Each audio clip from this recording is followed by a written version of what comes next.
Seperti Yesus, seperti Yesus, seperti Yesus, pokok keselamatanku. Seperti Yesus, seperti Yesus, yang selalu menyukakan hatimu.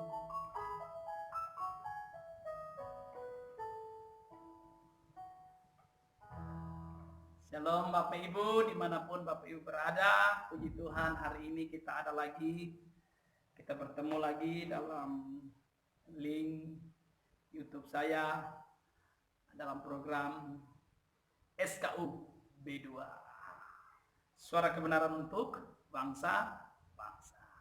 Bapak Ibu yang dikasihi Yesus Kristus, hari ini kita masih dalam situasi wabah yang menyerang kita, menyerang bangsa-bangsa.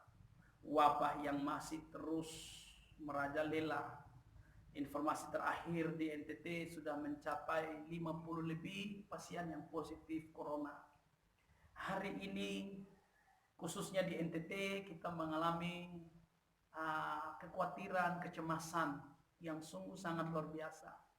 Terbukti waktu kemarin saya pulang dari pelayanan di desa minggu lalu, ketika kami masuk dari desa ke desa, di situ setiap pintu masuk ke desa itu pasti akan dicek kesehatan, dilakukan pengecekan suhu badan, bahkan cuci tangan, sampai pada konsultasi kecil yang dilakukan oleh Hansip, polisi, tentara, dan petugas-petugas kesehatan lainnya. Banyak orang yang saat ini sedang cemas, takut, khawatir, bimbang dalam kehidupan mereka. Kenapa? Karena ketakutan wabah ini begitu cepat berjangkit dari pribadi satu ke pribadi yang lain. Apalagi akibat dari wabah ini banyak orang yang dirumahkan, banyak karyawan-karyawan yang dirumahkan, banyak pegawai-pegawai swasta yang dirumahkan, banyak usaha-usaha yang ditutup, bisnis-bisnis yang ditutup tidak berjalan karena akibat dari wabah ini. Banyak orang mengalami kecemasan berakibat kepada kasih menjadi dingin, curiga, tidak menghormati orang tua. Akhirnya fatalnya adalah terjadi perampokan, pencurian, penjabretan di mana-mana. Bapak Ibu yang dikasihi Yesus Kristus, semua kita mengalami hal yang sama. Entah kita yang ada di Kupang, entah kita yang ada di kota-kota lainnya, bahkan mereka yang ada di negara-negara besar seperti Amerika, negara-negara superpower, mereka mengalami hal yang sama yang sedang kita alami. Bahkan orang-orang yang ada di pelosok desa pun, tanah air pun, mereka mengalami hal yang sama. Ketakutan, kecemasan, wabah menyerang mereka. Tidak memandang bulu, tidak memandang siapa Anda, tidak memandang ekonomi Anda, tidak memandang dari mana latar belakang Anda. Dia terus, wabah ini terus. Nah Bapak Ibu dikasih Yesus Kristus, pertanyaan sekarang adalah bagaimana respon kita dalam menghadapi wabah yang terus berkepanjangan ini? Bagaimana respon sebagai anak Tuhan untuk kita menghadapi, respon kita dalam menghadapi wabah yang terus, kalau kita dengar, terus bertambah, khususnya di Indonesia dan di NTT. Tentunya kita harus memberikan respon yang benar dan dewasa. Kita memberi respon yang tidak sama seperti orang-orang yang tidak mengenal Tuhan. Kita belajar dari kehidupan Yesus. Dalam Ibrani pasal yang kelima ayat 7-9 dikatakan bahwa dalam hidupnya sebagai manusia, ia mempersembahkan doa. Dia mempersembahkan permohonan dengan ratapan tangis yang begitu luar biasa, keluhan dari hatinya.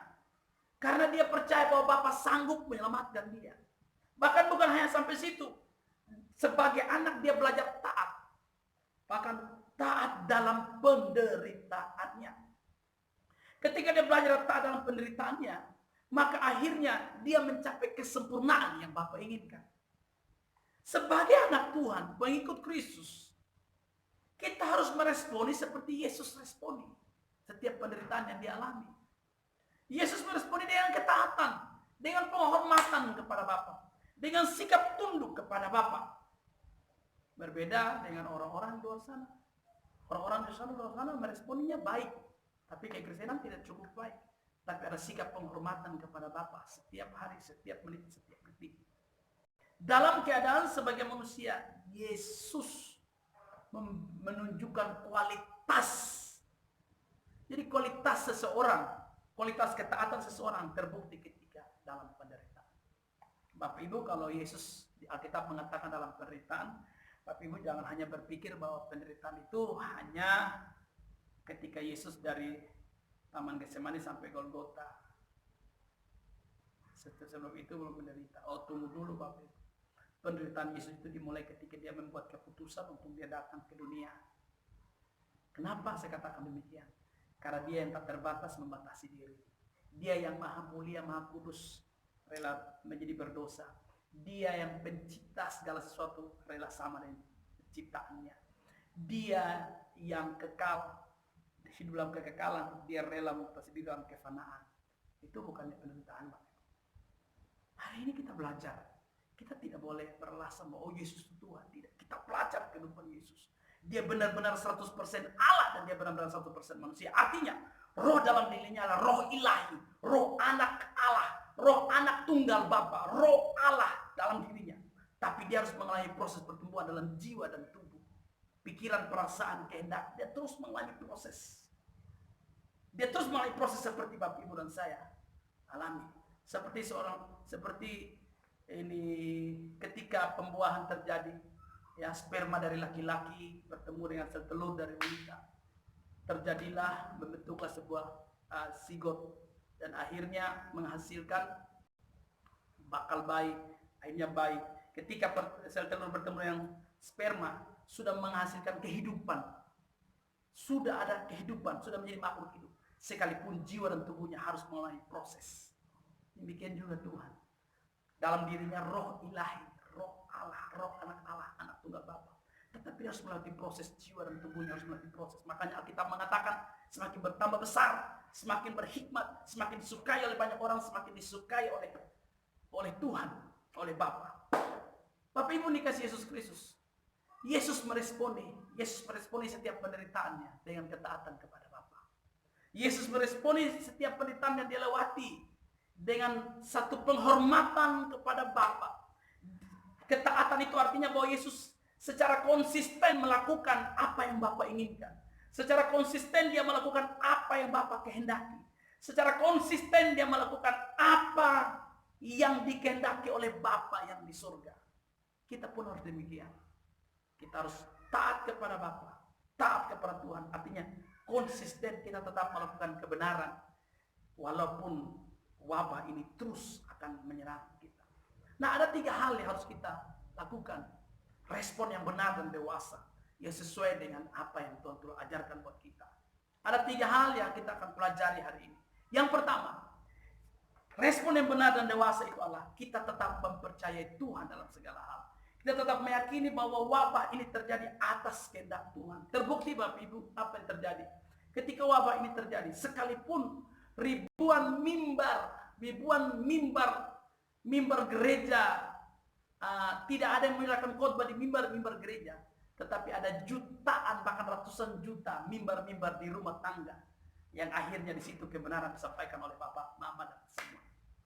Artinya apa? Kita percaya bahwa wabah ini Tuhan izinkan karena ini kedaulatannya Bapa. Ini tatanannya Tuhan. Artinya apa? Kita percayai bahwa tidak ada yang kebetulan. Kita mendengar banyak kesaksian. Akhirnya banyak keluarga yang akhirnya dipersatukan kembali. Ya, mereka ada pemulihan hubungan antara suami istri. Kenapa? Adanya doa-doa di rumah yang dinaikkan. Bapak-bapak kembali mimpin ibadah di rumah. Jadi kita harus meresponi, tetap mempercayai Tuhan. Yesus tetap mempercayai Bapa. Sekalipun Bapa akan meninggalkan dia. Dan akhirnya Yesus harus memanggil, Eloi, Eloi lama sabachthani. Mengapa engkau tinggalkan aku? Sekalipun Bapa akan meninggalkan dia, tapi dia tetap mempercayai Bapa. Hari ini mungkin Tuhan tidak menghargai wabah ini, tapi kita harus tetap mempercayai Bapa. Yang kedua, respon kita adalah kita harus hidup bertanggung jawab. Bertanggung jawab terhadap diri sendiri, bertanggung jawab kepada keluarga, jemaat, dan kota bangsa di mana kita tinggal. Bertanggung jawab itu artinya apa? Kita mampu melihat peluang-peluang Dengan potensi yang ada dalam diri kita, kita kembangkan dan kita bisa menemukan peluang dalam tantangan. Ketika peluang itu kita bisa dapatkan, kita mendapatkan ide. Ide hasilnya menghasilkan sesuatu yang kreatif. Dan hasilnya dari kreativitas kita menghasilkan karya. Kita menjadi pribadi yang bertanggung jawab. Ketika kita menghadapi COVID-19 ini, marilah jadilah pribadi yang bertanggung jawab. Yang tidak melempar tanggung jawab, tapi ambil tanggung jawab ini. Jangan pernah salahkan orang lain, ambil tanggung jawab itu dan kerjakan itu. Orang yang bertanggung jawab pasti mampu melihat peluang dalam tantangan-tantangan. Orang yang bertanggung jawab pasti mampu melihat peluang dalam masalah penderitaan yang dialami. Kenapa? Karena dia bertanggung jawab atas dirinya sendiri dan dia bertanggung jawab kepada Yesus. Adam dan Hawa ketika lempar tanggung jawab, ketika ditanya Tuhan, kenapa kau makan buah itu? Adam lempar tanggung jawab kepada Hawa. Hawa lempar tanggung jawab kepada ular. Ular bingung dia lempar tanggung jawab kepada siapa. Tapi akibatnya apa? Adam dan Hawa diusir dari Taman Eden. Saya tidak tahu bagaimana kalau waktu itu Adam dan Hawa berani terima tanggung jawab. Pasti ceritanya agak sedikit lain. Ketika Saul lempar tanggung jawab, ketika ditegur oleh Samuel, kenapa kamu harus melakukan demikian? Kenapa kamu memberontak kepada Tuhan?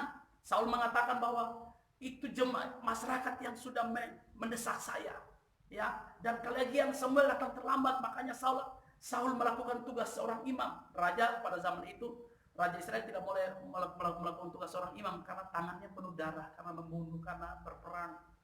Tapi Saul melanggar. Dan ketika ditegur oleh Samuel, Saul lempar tanggung jawab. Dia bilang, masyarakat. Dan Saul bilang, kamu yang terlambat datang. Samuel, kamu yang terlambat datang. Akhirnya apa? Keturunan Saul tidak mendapat bagian dalam pemerintahan kerajaan selanjutnya. Tapi beda dengan Daud. Ketika Daud salah, dia ditegur oleh Tuhan. Dia mengaku kesalahan dia ambil tanggung jawab. Hari ini mari kita ambil tanggung jawab. Jangan pernah lempar tanggung jawab. Ambil tanggung jawab itu. Tanggung jawab. Karena engkau bertanggung jawab pada diri sendiri, kepada Tuhan. Lihat sekelilingmu. Kembangkan potensi dalam dirimu. Ambil tanggung jawab itu. Jangan pernah lempar tanggung jawab. Yang ketiga, alami proses perubahan hati. Ketika wabah ini terus berkembang, alami proses pertumbuhan, perubahan hati. Petrus mengatakan bahwa dengan jalan itu ia mengurangkan kepada kita janji yang berharga. Supaya kita mengambil bagian dalam kodrat ilahi. Perubahan kodrat, perubahan batin itu penting. Semua kita sedang mengalami COVID-19, wabah ini. Pertanyaannya, suatu saat nanti ketika wabah ini berakhir, apakah kita melewatinya dengan perubahan sikap batin atau tidak? Banyak orang melewati dengan hal-hal yang biasa. Mereka isi dengan hal-hal yang biasa, tidak ada perubahan sikap hati. Mari kita menjadi berbeda. Kita mengalami perubahan sikap batin kita. 3 hal, mari kita belajar. Kita belajar itu dan kita kembangkan itu. Kita menjadi pribadi yang meresponi dengan dewasa dan benar. Orang yang meresponi dengan dewasa dan benar artinya, yang pertama, tetap mempercayai Tuhan. Yang kedua, bertanggung jawab. Yang ketiga, mengubah sikap batinnya agar semakin hari semakin berkenan kepada Bapa. Amin buat firman Tuhan hari ini. Tuhan